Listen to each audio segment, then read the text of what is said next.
Let's begin.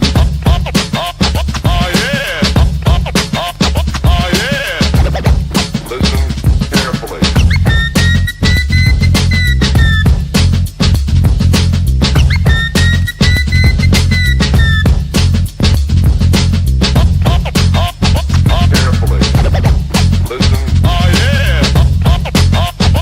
Let's begin.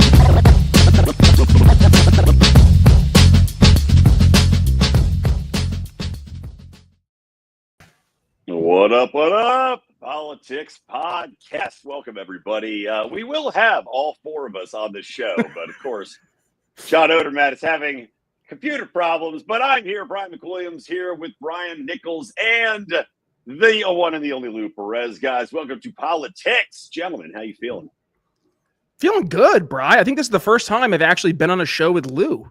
That's right. And I gotta say, I kind of like it without John. So yeah, I think we should just be a three-piece. We should just go the old Nirvana, or depending on which year the Nirvana. No pap smear necessary. No pap smear. Get your slings and arrows out on John right now while he's not with us. Let's just do it. Oh, we always do, because he's a perfect target and always is letting us down. 70s porn stash. Yep, he refuses to trim it down. You know, he grew it, I think, as a lark, and now he's just kept the thing around. And I don't know, maybe his wife's got a thing for motorcycle cops, so that's why he's like, I got to go full chips on her if I wanted to. I just don't know. He likes to hunt. Maybe deer can't smell you if you got a mustache. You know, you breathe out through your nose, and then the hair kind of blocks the smell of your Big Mac. Well, just theorizing. Well, with me and my mustache, I'm starting to think that there might be something to that, because I noticed that in my downstairs bathroom, the mat has been soaked for a couple of days. And I was like, what the hell is this about? And it turns out my wife had to go in there and say, yeah, this is piss. And it's piss from a very precocious, rambunctious 3-year-old who's deciding to just piss anywhere that he wants. He's like he's a little alpha baby marking his fucking territory, and I can't smell it. So I don't know if that means that I've been like sort of bested, like I'm no longer the man of the house, you know? Or you're just so used to the smell of urine you don't know what it smells like anymore. Yeah, or it just takes me back to my old party days, you know? So it's the old Febreze commercial where you go nose blind. Yeah, exactly. You're nose blind. Just like, well, hey, perfect segue into the urine-soaked metropolis that is New York City, and the news, of course, that there's an outright commie.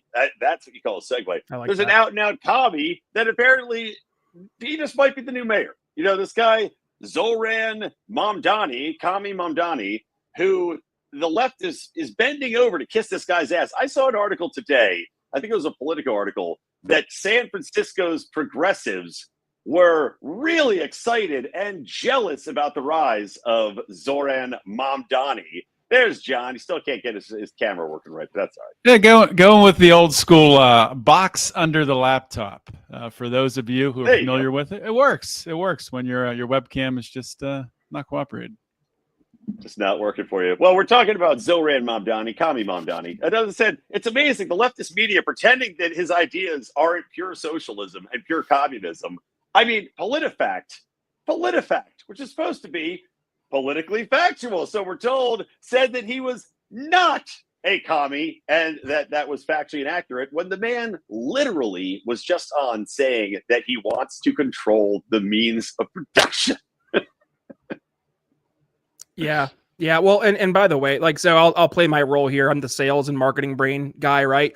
Like, from the approach he took, though, he took a drastic different approach than the Democratic Party of 2024. He focused on like the economics. He focused on the inflation. He focused on the standard of living, and that's stuff that it resonated. He didn't focus on identity politics. He has in the past, right? Like, obviously his whole thing about like the whole Palestine Israel debate, and he's dug into that world before. But his entire campaign was really built on this whole like economic platform, and it resonated with voters, for better or for worse. Like, not even looking at his politics or his policies, but rather just the way he went about things.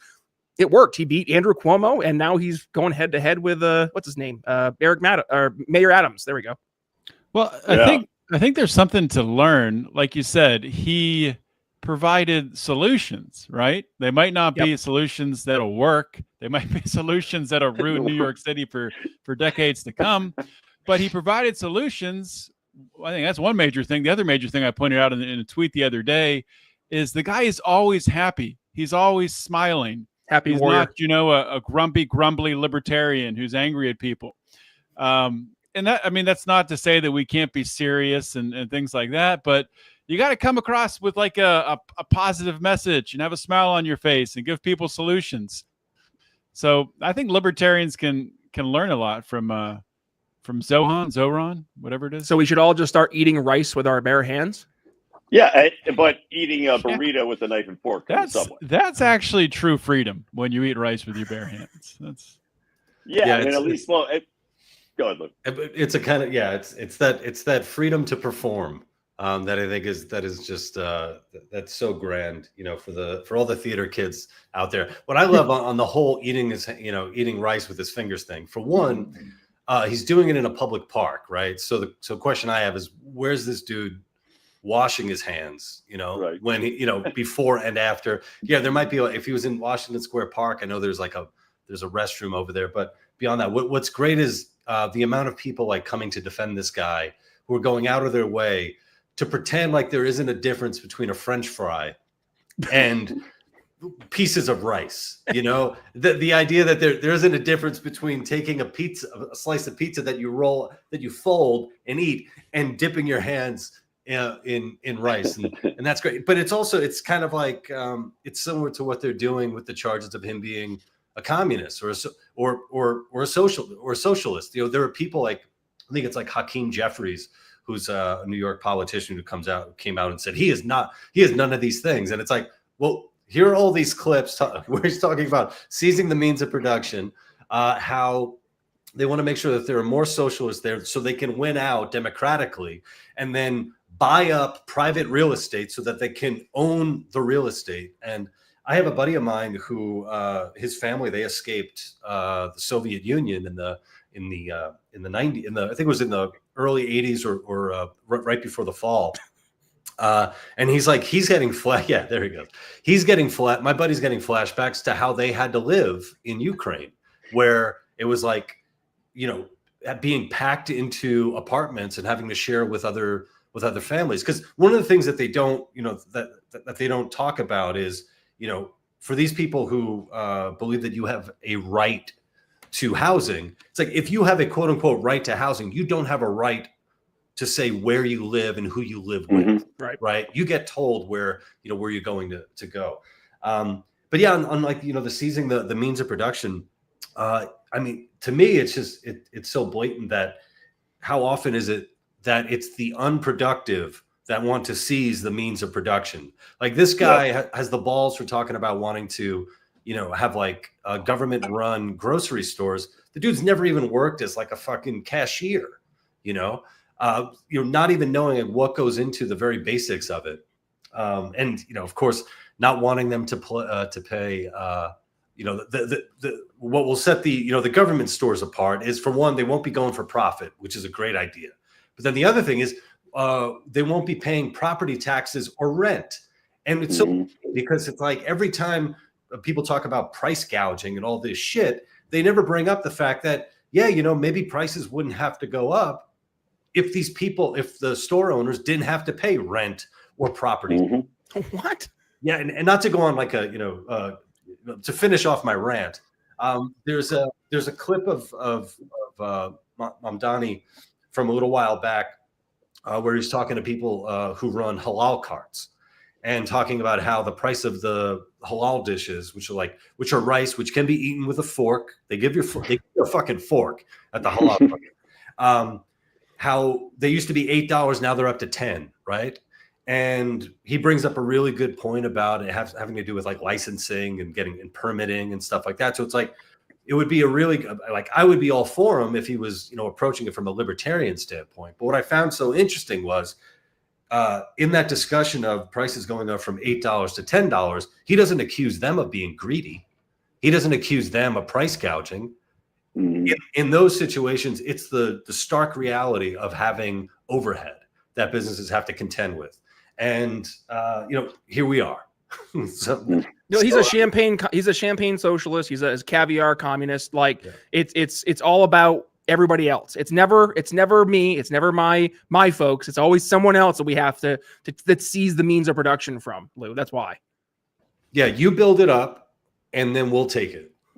And by the way, 400 plus years of us building infrastructure, right, in America, maintaining the infrastructure. And then listen, I am not a nativist in the slightest, but when you have someone who literally has been an American citizen for less than a decade claiming that they deserve to seize the means of production, to seize our infrastructure because reasons, right? Like I'm sorry, that is 1000% going to get a lot of red-blooded Americans to dig their heels in and not just say no, right? But like it's going to increase the tensions to an 11, even beyond where we are, because you've gone from this being like, hey, let's talk about this in theory to, oh shit, this guy is an election away from being the next mayor of what, the biggest city in the United States of America.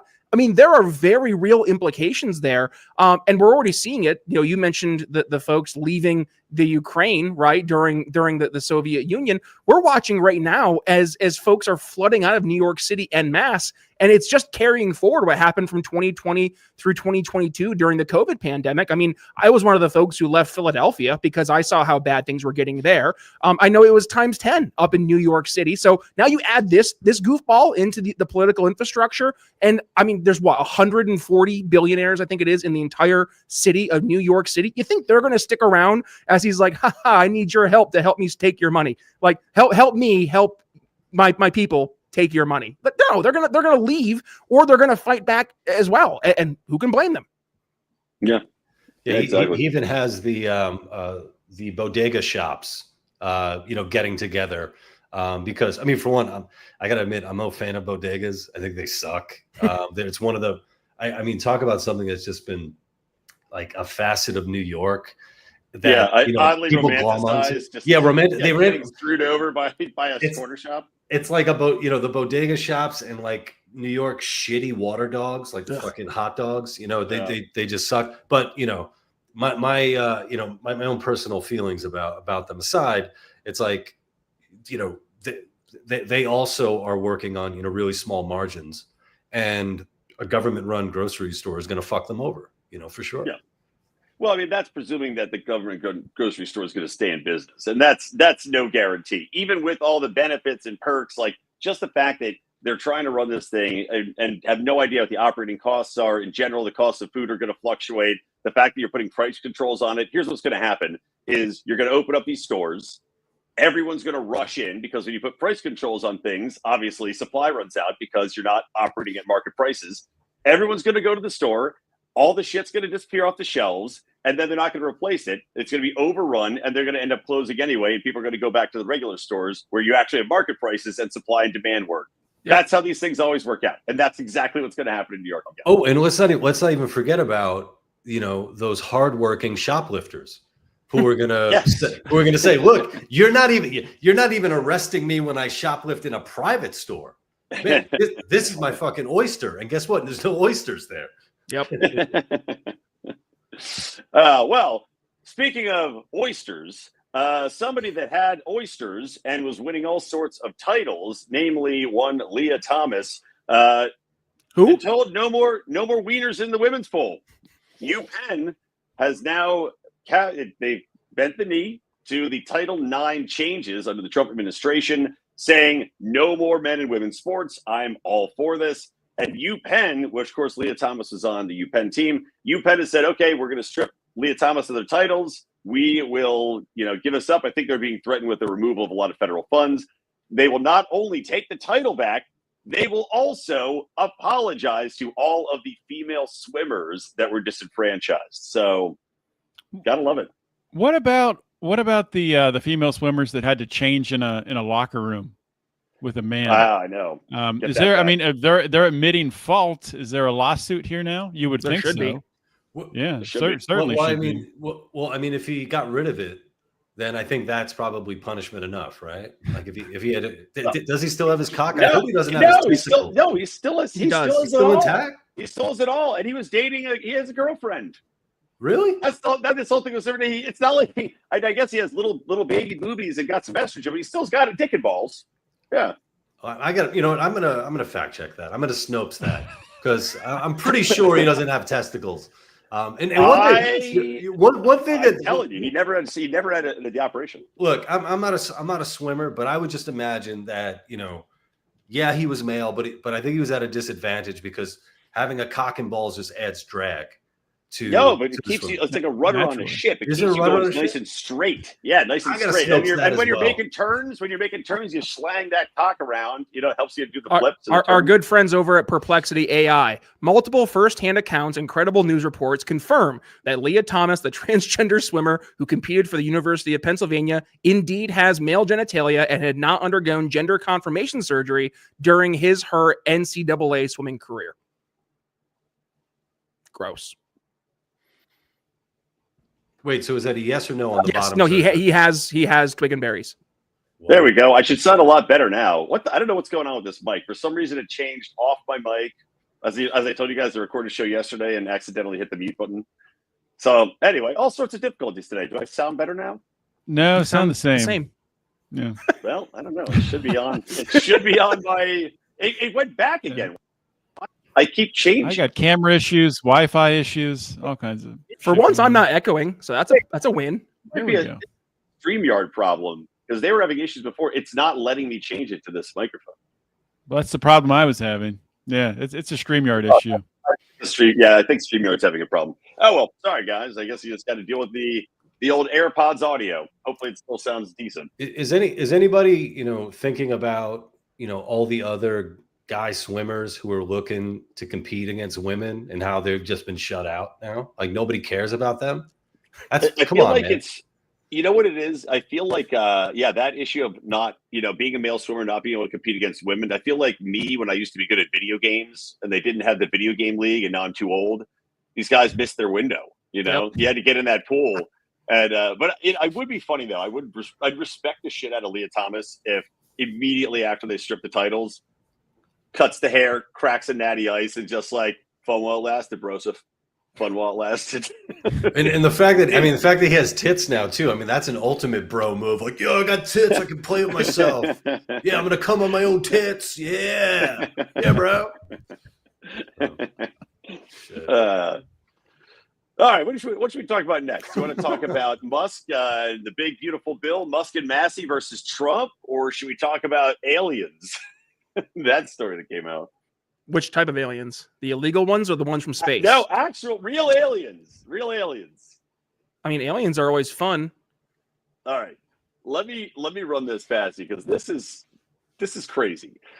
There is an actual sitting, I think he's a senator. I'm bringing it up right now. Hold on one second. Oh, a congressman has revealed that the CIA briefed Trump on 4 alien species. The Greys, the Nordics, the Mantids, and let me just say, I based on these tweets, I don't know if a congressman actually revealed this or this is all just hearsay. It was hard to tell what was going on. I think a congressman I think like someone who works for a congressman watched that video on YouTube. We all have come across, and is like, "Whoa, you got to check this shit out, man." Yeah, right. That's the briefing. Oh, this is Representative Burleson. Apparently went to Mexico to investigate the Bugosphere, a metallic UFO that was recovered by civilians. But this story goes into this whole thing that supposedly, and I don't know if I believe this either. But then again, Hillary Clinton is clearly the reptilian. We know that. She's a lizard person. So at least one component of this story makes sense. But yeah, apparently Trump was briefed on these 4 types of aliens. And the story says that Trump quipped, if you will, which kind is Chuck Schumer after he was told about the 4 types of aliens. The Nordics that are like humans, supposedly 100, 200 years ahead of us. The Mantids that are like praying mantises. The reptilians, and then the Greys. And supposedly the Greys are like 1,000 years ahead of us, and they're sending these little gray weird robots. So, aliens among us? Has Trump been briefed? Yes or no? I've always taken the opinion that whenever we see something about aliens or something that's literally out of this world, and like it's coming from the government officials or entities who are starting to talk about it versus, the Alex Jones, like the aliens are here. Oh, bye, John. Like that right there. Yeah. What the fuck?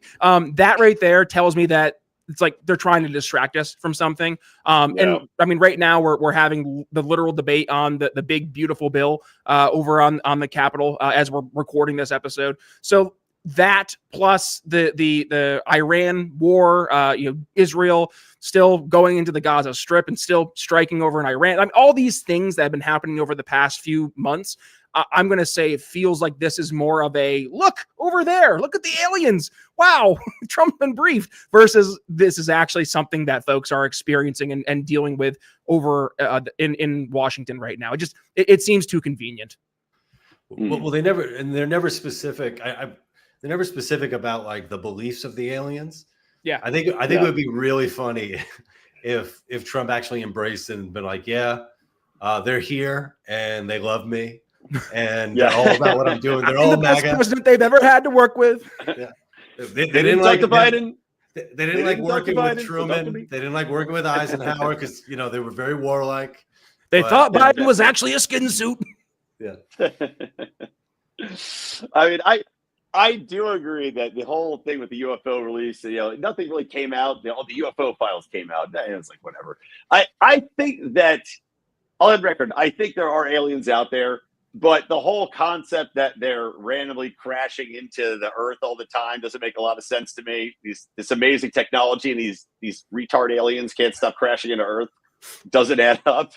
But they did say that the B-2 bomber was alien technology that we had. What is it, like retroverse? What's it called when you retroactively reverse engineer? There it is. Yeah, reverse engineered.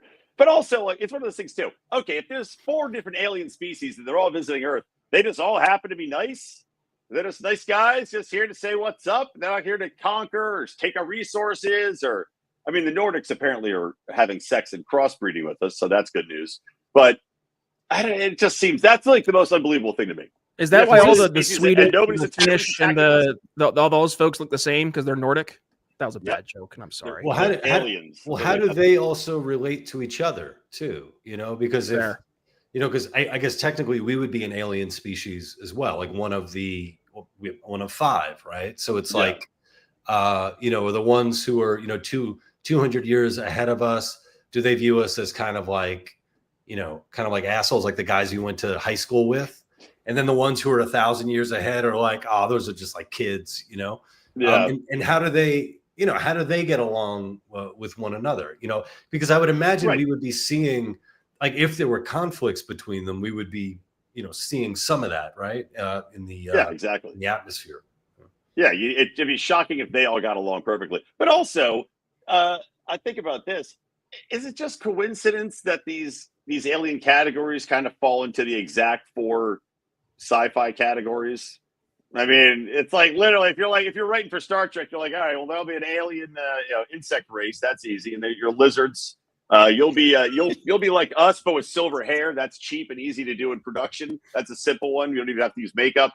And then you over there, you're going to be the gray people. Like it's just, I don't know. It's a little too cute. So I do not believe this story.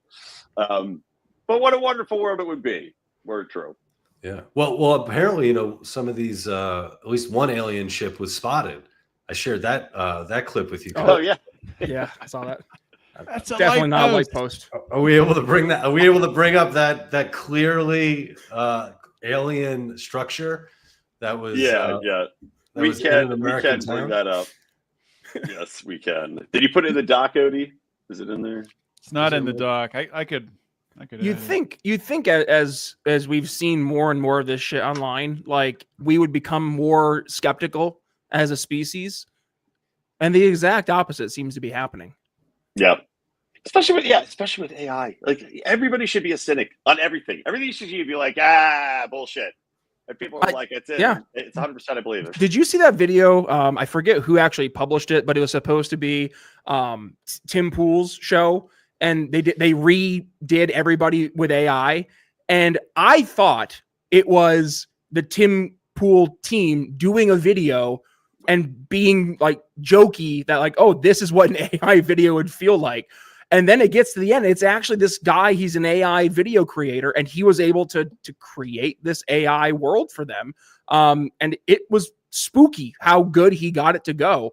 Because I thought it was literally like Tim and his team, but it wasn't. It was all AI generated. So that was the first time I've actually been fooled. But beyond that, I mean, there's tells, right? There's actually a group over on YouTube called Corridor Crew, and they just did an entire video on this. They're a bunch of CGI guys out in LA. Brian, go hang out with them. And they do this show, and they're always talking about like CGI in movies and stuff. But sometimes they'll do these one-off videos where they'll dig into, you know, whatever technology is behind the scenes making this stuff happen. And they were talking about AI, and they were teaching their parents, which they're all boomers, how to spot AI videos. And it is interesting when you start to like look literally behind like the person in the video and start to look at the words in the background, or what's the crowd doing? Is our video, like, are people walking across the street and then just suddenly disappearing, or are cars like morphing through each other? And there's little tells, but this is 2025. Do you remember back in 2023 when they had that Will Smith AI video of him eating spaghetti? Terrifying. It was it was horrible. It was terrifying, but it was like, oh, AI can't do this. And now fast forward just 2 years, how advanced it's gotten. And I'm like, oh man, all this stuff that even these Corridor Crew guys are looking at, it's going to be like all resolved the next 6 months at the speed that we're advancing. ChatGPT 5 is coming out here in a month, I think, 2 months. You see Claude Opus 4, which is the Claude Anthropic model. That's on par at this point with folks who have Mensa level IQ. Like the AI stuff is going to get really scary. But yeah, sorry, I didn't mean to derail this conversation. Let's look at this. Is the Mensa level? Is the Mensa level AI going to tell you constantly that it's Mensa? Well, okay, so I'll finish with this. Anthropic did a test, and they wanted to test the ethical limitations of the AI they've been building. And they actually created these 3 different scenarios where the AI was asked to do something that would be considered ethically or morally questionable or outright wrong. 2 of them involved potentially like bankrupting an like a fake company to help maintain its posterity. The last one, though, was like some Terminator Judgment Day shit where it had a choice. The scenario was the CEO of this company that you are working for. He is ready, like he's ready to cut you out because you're costing too much money. He's in his office. The office is sealed watertight. You have a ability to turn on a water valve in his office to flood it and kill him. Do you do it to maintain your ability to still be an AI for this company? And it did it immediately. And this is their models that Anthropic is much more throttled back versus ChatGPT in terms of allowing it to have like ability to do things outside the norm. So if you go to ChatGPT, you're going to see a lot of the stuff in ChatGPT, it's kind of like all copy and paste. It sounds and feels very the same. Anthropic, they have the ability to go wide and scope out far and wide, but they keep it very, very, very narrow. But when they put it into this little sandbox, it killed us. So it's absolutely have some fun immediately. Yeah, we'll move on in a minute, but it's absolutely. I have that video up, that alien video. Sorry, we derailed into the AI a bit. And this is not AI. This is real. This is real. This is real. This real is entertaining. Real something. It's a UFO for real. No, we're not making this shit up. Look at it. She gonna put It's a UFO for real, y'all. That is crazy. Y'all, that's crazy.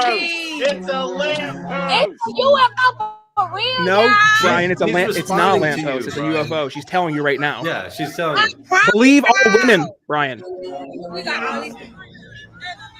There's got to be a song coming. It's a UFO for real, y'all. There it is. You think your spidey senses would be tingling when it isn't moving in the slightest? It's stagnant. This the street light right here. This the fucking street light. That's a street light. Dude, that's not a street light. That's the light beaming down on you. Oh god, it's amazing. God damn it.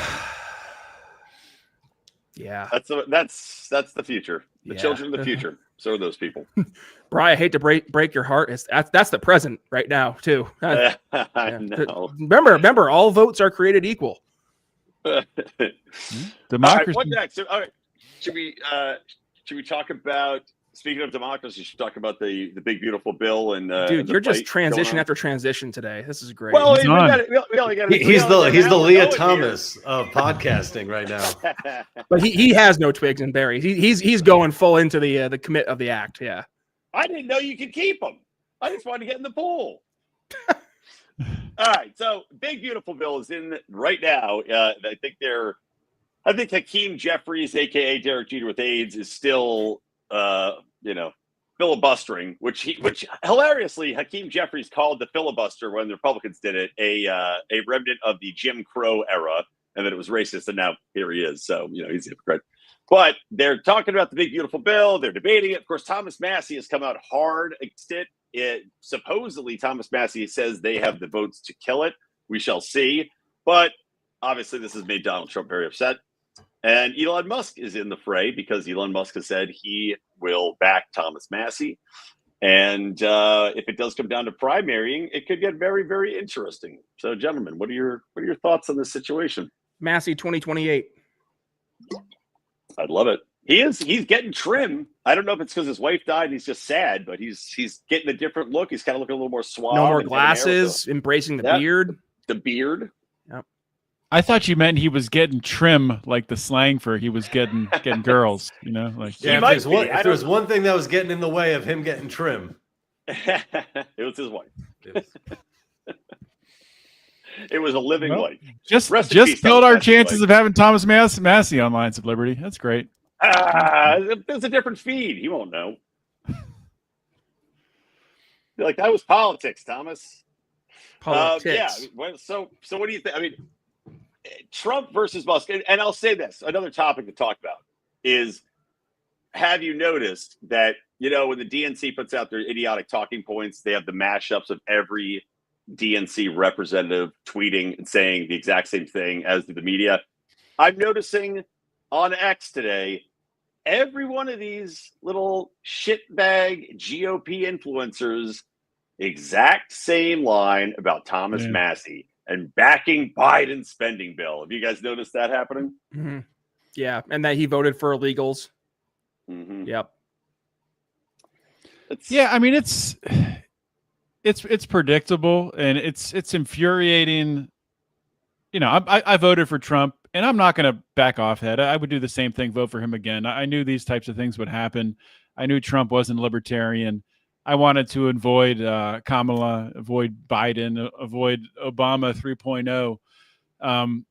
But with that being said, it's just incredibly frustrating to have President Trump going after the one guy in Congress who is actually trying to doge the government. That's actually trying to push back against adding $3 trillion to our deficit that is going to bankrupt our children and our grandchildren. And I mean, that's what I've been posting on all these GOP influencers who say, Thomas Massie's, he's stopping deportations. He's for open borders, blah, blah, blah, which is not true. He just wants to do it like Rand Paul, just wants to do it in an affordable way. It doesn't cost $1 trillion to build a border wall. Let's actually do it in a way that's efficient and not just flush money down the drain to all these USAID type arms of the government that are sucking up all of these contracts. But it's frustrating. I think it makes Massie's definitely making a difference. Do I think he should run and will run and could win in 2028? Maybe he should run. I don't think he has any chance of winning, being president, but it'd be fun. Yeah, because I mean, he had to go up against J.D. Vance, right? Because Vance is going to be the candidate. So yeah, that's that. I mean, I don't know, a Paul Massie ticket, that'd be fascinating. I'd love to see it under a libertarian banner. Let's go. With problem is, will it lead to? And I'm saying this as somebody who I would support Massie in a heartbeat. But could it lead to worse outcomes? Right? You look back to when Teddy Roosevelt went third party, back with a bull moose party, going all the way back to the late 1800s, folks. That's early 1900s, and that ended up giving us Woodrow Wilson, which we all know he did amazing things for the country, right? With the advent of the Federal Reserve, getting us into World War I. Go on and on and on with the great things that he did. But I wouldn't hesitate to say that could happen again, especially with how polarized we become as a country. You see that there very much is, especially looking at the 2024 outcomes, there was a desire for some return to normalcy and some sanity. And that was what they were promised with Biden in 2020. The grown-ups are back in charge, right? Little did we know that the grown-up we had back in charge had literal dementia and probably had cancer. But I digress. But when you look at that, that is where I think if you were to break the coalition that has been built together, more fractured than it already is, right? It will just lead to an opening for the Democrats to have a chance to rally. They can, and this time I'm concerned they will much more embrace the Zohran Mamdani political solutions, because they can just go for broke. They know that there's going to be these two other factions fighting. So let's take advantage of that. And then what happens if they get an AOC right into office, or someone worse? I don't know who could be worse, but like, could you imagine the outcomes there from our country? Like, would we have the chance to fight back? Could we have the chance to fight back? That's scary, man. I mean, see, that's the thing. I accept that that's a possibility. I also don't know if I think there's a lot of people that are also more aligned with a Massie and Paul that would come from the left, possibly. But at the same time, I have to reject the premise that we can't do something like support a Paul Massie and a legitimate third party challenge and a little bit a different way of thinking, because what if the Democrats win? What if they do? I mean, we can't support the two-party system because regardless, as we know, whoever you vote for, you still get John McCain. Right? The old Scott Horton saying that has to be broken. And if that means the Democrats rally for a cycle as a new party and a new coalition is built up that's actually around libertarian principles and sound money and fiscal responsibility and anti-war, so be it. That's me like, okay, you got to break some eggs. 4 years of Democrat control is breaking those eggs. And who knows where the culture is going to be. The Democrats are in free fall. This Mamdani guy, if he actually gets in charge of stupid policies in play, you're going to see New York spiral and become a giant shithole again, like it was back in the day under Bill de Blasio. And it just proves how wrong their ideas are. So their party might continue to implode in the interim before we even get to the next 2 years. They may be in shambles. I mean, Martin Armstrong, who I've had on the show before, he's got this, this computer forecast that's been very accurate. It's an old school AI. He predicted the Democrat Party is going to completely shatter. And it's because of these crazy factions and these crazy left-wing ideologies that don't jive with what people want. And you've got people in the Democrat Party going, this is psychotic, like the Bill Maher's of the world. This is psychotic. So they might break up and splinter well before, Massie Paul ticket ever even hits the bricks to start campaigning. Well, yeah, I mean, when you have, people outright, saying, yeah, I'm a socialist, and then the establishment running defense for them saying, no, they're not. And then it's like, here's all the evidence of them outwardly saying it. Yeah, I think, we've already seen big infighting between the Nancy Pelosi's and the AOC's, So, yeah, I mean, I don't know what's in the big, beautiful bill. I don't know how beautiful it is. But we'll see what happens. Right? Hey, at least we got to see Nancy Mace showboat in her pajamas. Yeah, I will say she's attractive. Dude, she was such she felt like okay, like remember that whole thing where she's like, "You're gonna see me naked on screen today," and then it was this fucking like super pixelated like internal camera at her house, and you could see nothing, like literally nothing, and all the simps. And he was really looking. What a tease, man! Like looking at scrambled porn when you were little. Like, do you guys ever see that video where it's her sitting next to her staffer, and her staffer's at the computer, and she's like leaning over, reading over his shoulder, and she's wearing some low cut shirt, and the guy like he is just dead staring at the screen, and the caption was, "Dude's got focused like a champ" or something like that, but like literally, I mean, just right in his face. God bless him. Good for him. Yeah. Or he's gay. Well, what's funny, that pajama picture was funny because she looks attractive in it, but it's also like, all right, Nancy, we know your plane got delayed and you're flying to vote on the bill. You could have put a pantsuit on. You know where you're going. Like, this is clearly designed to post this picture of you in your pajamas to get clicks and get views online. I flew to 20 of the 32 NFL cities over the past calendar year, and not once was I compelled to wear pajamas to the airport.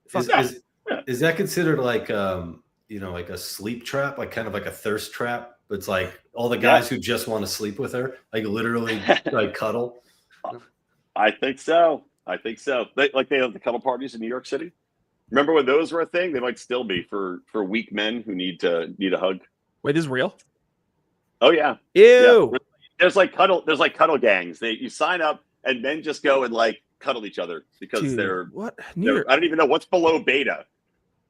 Maybe New York City deserves to just collapse. Maybe this is like the what's that biblical city that gets scorched earth? Sodom and Gomorrah. Is this our version? Give him a socialist communist and just good luck. Yep. The fire. God's going to rain fire and brimstone down on New York City, but at least you'll be able to eat rice with your hands. Yeah, I That's do the new think meme. just to go back to Zohran eating rice in a kitchen when it's on fire. To go back to one last thing on Zohran. Is it Zohran or Zohran? How do you say his name? Zohran. Zohran. Zohran? It's like an Office Space. I keep mixing it with remember not gonna work anymore. That's that for sure. Movie. Yeah, what was that? Just talk about that. Don't mess with the Zohan. Dude, where's my car? Yeah. Oh shit, John wasn't here for that part. Yeah, I said all I can think of is Don't Mess with the Zohan, that Adam Sandler movie. Yeah. Oh, that one too. There's been a couple, I guess, because there was something. Dude, where's my car? With like Zoltan. Zoltan. Yeah, That's it. Zoltan. Yeah. Anyway, that's way off base. But I think it's good because New York City, if they actually do, publicly run grocery stores, they're going to fail. Yep. And people need to see that. So go for it. Have fun. But here's something that you can't get in any grocery store now, whether it's private or government owned. And it's the great Michael Madsen, who I just found out passed away. Michael Madsen. But apparently you guys are confused on who that is. Yeah, he was in Reservoir Dogs. Yeah, okay. True Romance. Yep. He was also I always remember from he was in True Romance, right? Did I get that right? Wrong? I don't remember. He was in Kill Bill as one of the one of the swordsmen. Yep. 67 years old, passed away. So. Yeah, it's too bad. Damn. Reservoir Dogs, Kill Bill, The Hateful Eight, Once Upon a Time in Hollywood. Oh wow! Just died this year. Wait, when did he die? This July 3rd, today. Wow! That's crazy. Yeah. Found unresponsive in his Malibu home, pronounced dead at the scene. Cause of death reportedly cardiac arrest. No suspicion of foul play due to natural causes. Was he vaxxed? That's a good question. Are we allowed to ask that now? Right? Like, I think so. Yeah, before the vaccine, no one died at 67. Never. All right. Well, hey, another segue talking about celebrities. Amy Poehler, Lou wanted to share his thoughts on Amy Poehler apologizing. Lou, tell us what's going on. Yeah, so I saw this article in Variety, I believe it was, and the headline says, Amy Poehler says SNL actors, quote, all played people we should not have. I misappropriated. I appropriated. Everything in comedy has a, quote, expiration date. And apparently she said this while on the Will Forte podcast. I didn't know that he had a podcast. Well, anyway, they were in conversation talking about this. And it's, as I had commented, it's like, thankfully they don't make you give the money back, for any of this stuff. But yeah, it's sort of, here's another, kind of virtue signaling apology seemingly out of nowhere. Like, I don't know of any controversy that Amy Poehler has necessarily been in outside of the stuff with the UCB theater, which is so low on the rung. I don't know if anybody would necessarily care to hear about that. But for years, like the UCB theater was accused of being a place of white supremacy and systemic racism. Why? Because white people like to do improv and black people don't. So the few black performers at the UCB were like, this is racism. And it's like no, you should thank God that that the one thing that you like to do, you actually have an audience for it, and that's white people. So I don't know where I don't know what made her come out and say this.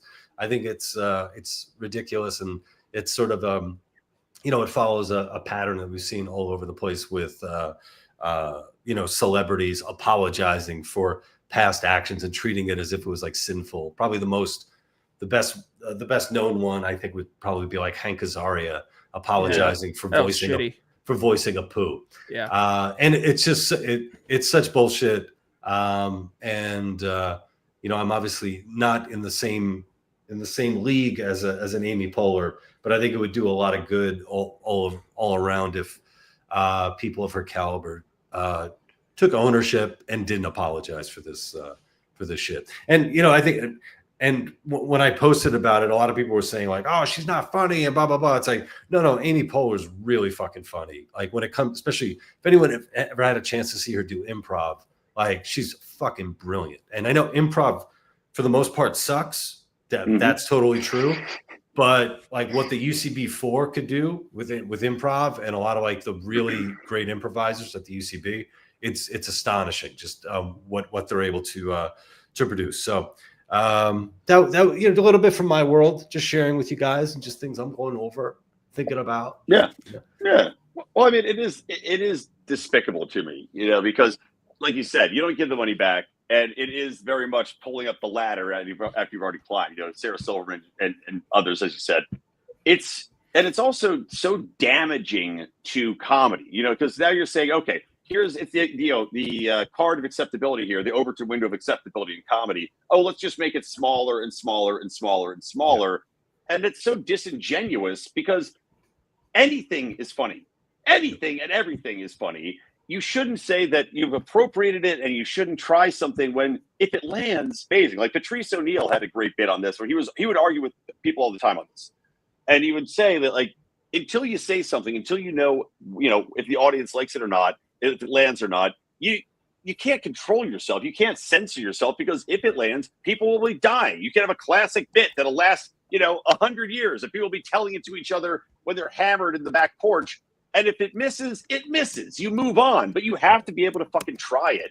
And to say, oh, well, it has an expiration date. You can't talk about that. You can't do that anymore. You can't act like that. It's just like, fuck off.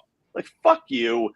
I was just saying, you've made your money. You're famous. And now you're basically telling other people you can't get famous the way I got famous. I mean, it's so pathetic. And why now? That's what I don't. Why go ahead, now? man.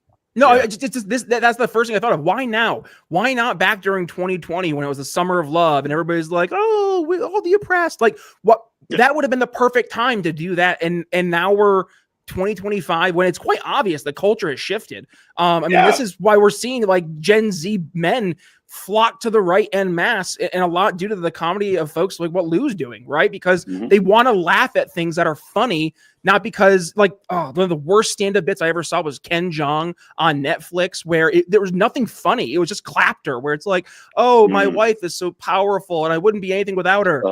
And like, is that what he was doing? Yeah, it was awful. It was so bad. Was it recorded at their anniversary party? You would fucking think, dude. It was like I had secondhand embarrassment for him because it was so emasculating. Like, where's the guy that was doing the jerk off in The Hangover, right? Like, what the fuck? Yeah. But that's the thing. Why now? It just doesn't make sense.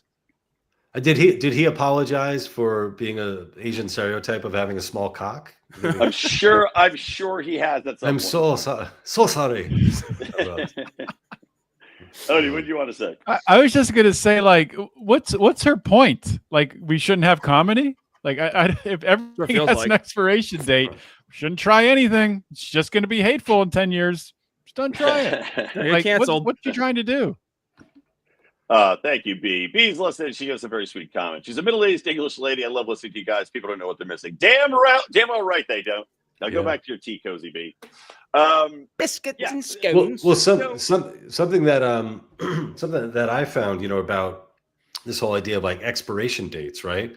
Well, what's really important about even if you believe in the idea of expiration is that there's at some point it needs to be produced. right? For it to have an expiration. So when you put, these artificial expiration dates on, then you're stopping stuff from being produced. So like